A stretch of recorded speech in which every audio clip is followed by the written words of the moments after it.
So obviously the NBA Finals are going on right now, and that's what most of the basketball world is paying attention to. With that being said, there is a lot revolving around my Lakers, mostly around their head coaching situation. Unfortunately, we also lost the logo Jerry West, and yes, I am making a video about that, as I'll be telling you about his story, I'll be telling you about his life, and about his amazing career both on and off the basketball court. I'm really going to pour a lot of thought and heart into that video because, like many Laker fans, Jerry West meant a lot to me, so it's going to take some time to finish that script and finish the editing involved to finish that video. So stay tuned for that one. It probably won't come out until the NBA Finals are done, but I am working on it. Now, as far as the coaching situation, the Lakers had made a job offer to Dan Hurley, who had won back-to-back national championships as the coach of UConn. Personally, I like that offer. He's a fiery coach who has a strong personality. He has experience winning, even if it's not in the NBA. He had some track record as a leader, as a coach, and as someone with experience. With that being said, the Lakers' head coaching job is an absolute nightmare.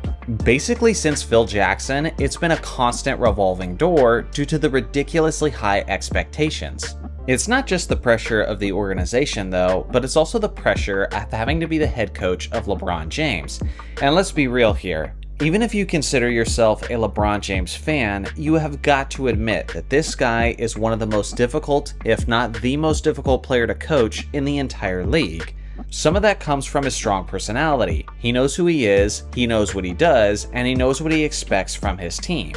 But it also comes from the fact that he's heading into his 22nd season in the NBA. Guys he played against, like Darvin Ham, are now players who are coaching him, and LeBron feels way more qualified to lead his team from a vocal standpoint than even the coaches above him. He has the experience, he has the time playing, and his personality just often doesn't do well with those authority figures. Even a proven championship coach like Erik Spoelstra has had issues with LeBron in the past. I still remember the infamous bump when it looked like LeBron was visibly trying to get Spoelstra fired. So as a free agent head coach, you're looking at that. And now, not only do you have the expectations of championship or bust, but you're gonna have to do it with one of the most difficult players to coach in the entire NBA. Personally, I think that's why Hurley turned down the deal. He's got a good gig in college, and he might be giving up a fantastic job for another one in the NBA that would only last a couple years. Of course, LeBron's a huge what if as well, because he might not even be returning to the Lakers in the first place. So according to reports, now the Lakers' attention has shifted back to JJ Redick. One of the things that has been reported is that the Lakers are looking to make JJ the next Pat Riley. And honestly, I kind of see that as a silly comparison because I don't see where they're drawing that from. Sure, they're both white guys, sure they both have slick looking haircuts, but I think that's where the comparison basically ends. JJ is simply unproven. In the basketball world, he's respected because of his successful podcast, he's become a voice of basketball, and now he's doing commentating. But as a leader and as a coach, he has no experience whatsoever, and a lot of times that doesn't work out. A lot of people were excited about Steve Nash becoming the coach of the Brooklyn Nets, and they said their offense was going to win a championship. And look how that turned out. It's tough enough to come into the Lakers organization as an experienced head coach, but as a guy who's just getting his feet wet, who has no experience whatsoever, who has no experience leading guys on the team, dealing with veteran players who have already won a championship themselves, sounds like a situation for failure.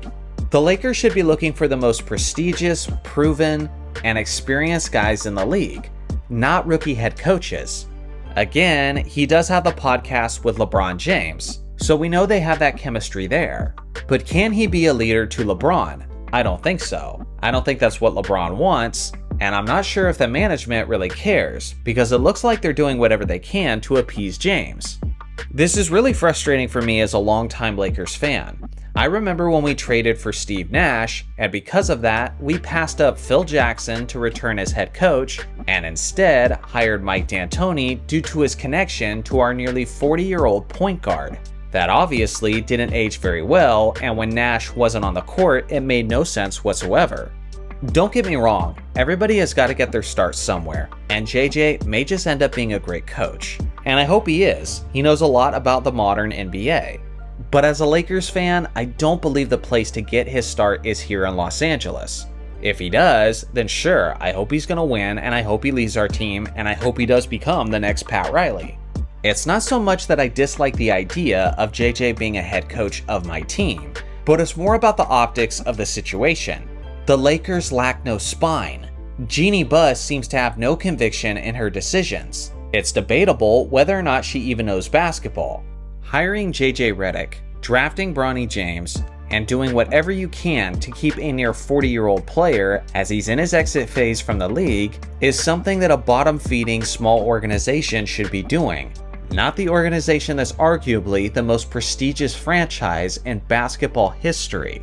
Now, there's several ways this whole thing could play out. If JJ Redick, an unproven head coach, decides to pass up the Lakers and takes another team's job, well then the optics of that will look truly awful. He could end up taking the job, and then we'll just have to see how it all pans out. Will he be respected by LeBron? Does their podcast even continue? And then there's the possibility that JJ takes the job, and then LeBron leaves in free agency anyway. In that case, this organization will truly look like an embarrassment. After the organization's pathetic response to the passing of the logo Jerry West, and after seeing how they've handled this entire situation, I think it's fair to say that the Lakers brand, what it was known for, its reputation, and its legacy, died with Kobe Bryant and with Jerry Buss. Ever since the passing of Dr. Buss, I've been seeing this team living off of their reputation and their decision-making of the glory days. But the Jim Buss era, with Mitch Kupchak as the general manager, was a complete and utter disaster, and it took LeBron freaking James coming to Los Angeles to take us out of that disastrous time. Even with LeBron being here, it looks like we're on the verge of the dark ages once again. Whether it's Jim or Jeannie, neither of them had a handle on this organization quite like their father did. Now there's reports coming out that many people believe that Jeannie doesn't have the financial ability to compete with many other owners within the league. I hate to say this, but as a longtime Lakers fan, it feels like this organization is becoming more and more of a joke as each day passes. And it would feel like the ironic cherry on top if the team just ended up hiring JJ Redick just to appease LeBron, and then LeBron leaves anyway. I guess we'll just have to wait and see. So what do you guys think? Would you hire JJ Redick? What should the Lakers do with his head coaching vacancy? And is there any hope for this organization? I look forward to hearing your thoughts in the comment section below. Thanks for watching as always. Make sure to like and subscribe for more basketball content, and I'll see you guys in the next video.